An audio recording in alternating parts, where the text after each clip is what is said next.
देखिए, हमें समझना पहले ये है कि जो इकोनॉमिक डिजाइन है, चाहे वो अमेरिका में है, चाहे यूरोप में है, चाहे वो भारत में जिसका पालन हो रहा है, वो डिजाइन यही कहता है कि एग्रीकल्चर को खत्म करना है। हमें ये समझना बहुत जरूरी है। अब देखिए, अमेरिका में किसान खत्म हो चुके हैं, हार्डली 2% से पॉपुलेशन से कम रह गए हैं। यूरोप में हर मिनट में एक किसान खेती छोड़कर जा रहा है। और भारत में और चाइना में या डेवलपिंग कंट्रीज में अब सारा जोर है। अभी आपको याद होगा, रघुराम राजन साहब भी खुद कहते थे कि सबसे बड़ा रिफॉर्म भारत में तब होगा जब हम खेती से लोगों को निकालकर शहर में ला सकते हैं, क्योंकि शहर में दिहाड़ी मजदूर की जरूरत है।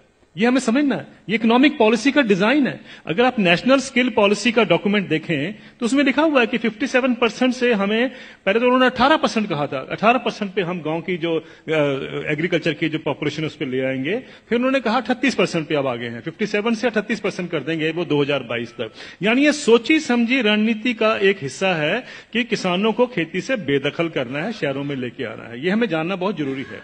जब हम ये जान जाते हैं तो उसके लिए जो पूरा इकोनॉमिक ढांचा बनाया जाता है। अब जैसे बताया आपने पहले कि देखिए क्राइसिस है, इतने सालों से किसान को इनकम नहीं मिल रही है। जब हम दूसरे सेक्शन को देखते हैं, मैं इसका एक उदाहरण देता हूं सिंपल सा।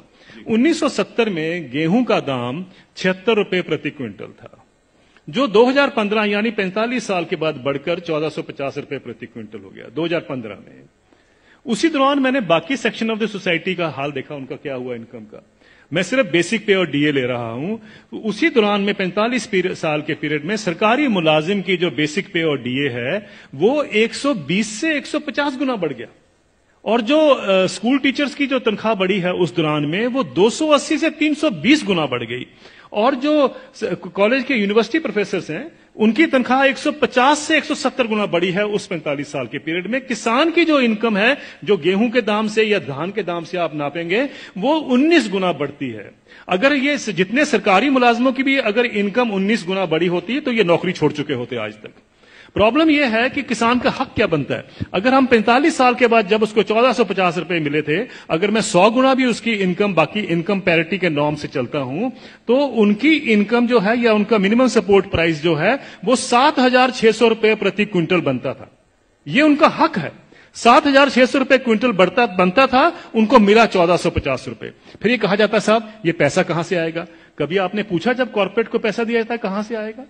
कभी आपने पूछा 7वां वेतन आयोग का पैसा कहां से आएगा? 7वां वेतन आयोग जब सारे देश में फैलाया जाएगा, अभी तो सिर्फ सेंट्रल गवर्नमेंट का है, तो क्रेडिट स्विस बैंक की स्टडी कहती है 4,80,000 करोड़ रुपए हर साल एडिशनल खर्चा होगा। किसी ने नहीं पूछा कि पैसा कहां से आएगा। किसी ने नहीं कहा कि फिस्कल डेफिसिट बढ़ जाएगा। आप किसान को 2 लाख रुपए दे दीजिए, 2 लाख करोड़ रुपए अनाउंस कर दीजिए साल का देंगे, हाहाकार मच जाएगा इस देश में। अरे ये पैसा व्यर्थ जा रहा है, ये लोग डिजर्व नहीं करते हैं, ये सारा कुछ होगा, फिस्कल डेफिसिट बढ़ जाएगा। लेकिन इंप्लॉइज के लिए किसी ने कहा फिस्कल डेफिसिट बढ़ जाएगा। ये सारी इकोनॉमिक नीतियां हमें जानने की जरूरत है। ये किस तरीके से डिजाइन बनाया गया है कि किसान को हम गरीब का गरीब ही रखें।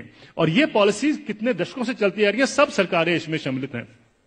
अब आपका जो सवाल था कि ये क्या कारण है, इसका कोई बीच का रास्ता भी हो सकता है। बीच का रास्ता हम क्या ढूंढते हैं, मुझे एक छोटी सी बात बता दीजिए। जब आपका इनकम मिलती है, 7वां वेतन आयोग मिलता है या किसी को भी अपनी इनकम मिलती है, तो क्या कभी किसी ने सोचा है कभी किसान को कभी हाउस रेंट मिला हो, कभी एजुकेशन रेंट मिला हो, कभी हेल्थ अलाउंस मिला हो, कभी बच्चों के लिए मेडिकल अलाउंस मिला हो? किसानों को क्यों, ये क्या किसान नहीं क्या इस सोसाइटी में रहते हैं? सुप्रीम कोर्ट के जो ऑफिसर्स हैं उनको 21,000 रुपए कपड़ा धोने के लिए मिलता है हर साल का। डिफेंस वालों को 20,000 मिलता है हर साल का कपड़ा धोने के लिए, कपड़े धोने के लिए। और वो लड़ाई कर रहे हैं आजकल, डिफेंस वाले कह रहे हैं कि साहब सुप्रीम कोर्ट वालों को ज्यादा क्यों मिलता है, हम तो बॉर्डर पे रहते हैं। मेरा यह सवाल है, क्या किसान के पास कपड़े नहीं होते धोने को? कभी आपने सुना है कि किसान के कपड़े के लिए 20,000 रुपए भी कभी उसमें ऐड किया गया हो? मिनिमम सपोर्ट प्राइस में क्या करते हैं हम, जो उसकी लागत लगती है और फैमिली लेबर जो लगती है उसको जोड़ लेते हैं, बस यही। और अभी तो एम्प्लॉइज के लिए 108 अलाउंसेस भी होते हैं। अभी तो तनख्वाह और डीए के बाद 108 अलाउंस मिलते हैं। जिस भी सज्जन को 108 अलाउंस मिलते हैं उसको तनख्वाह की क्या जरूरत है, मुझे ये बता दीजिए। लेकिन अगर मिलते हैं तो मैं ये नहीं कहता कि नहीं मिलने चाहिए, लेकिन क्या किसान ने क्या गलत किया है कि उसको नहीं मिलते हैं? मैं ये कहना चाहता हूं, कभी किसान के एमएसपी में हाउस रेंट जोड़ा गया है, कभी उसका मेडिकल अलाउंस जोड़ा गया है, कभी उसके बच्चों के लिए एजुकेशन अलाउंस जोड़ा गया है? क्यों? क्या उसने बच्चे नहीं पालने हैं? हम ये क्यों मान के चलते हैं कि किसान तो हमारे देश के ऊपर बोझ है, इसके ऊपर हम दान कर रहे हैं? आप दान नहीं कर रहे हैं, आप उसको एक्सप्लॉइट कर रहे हैं।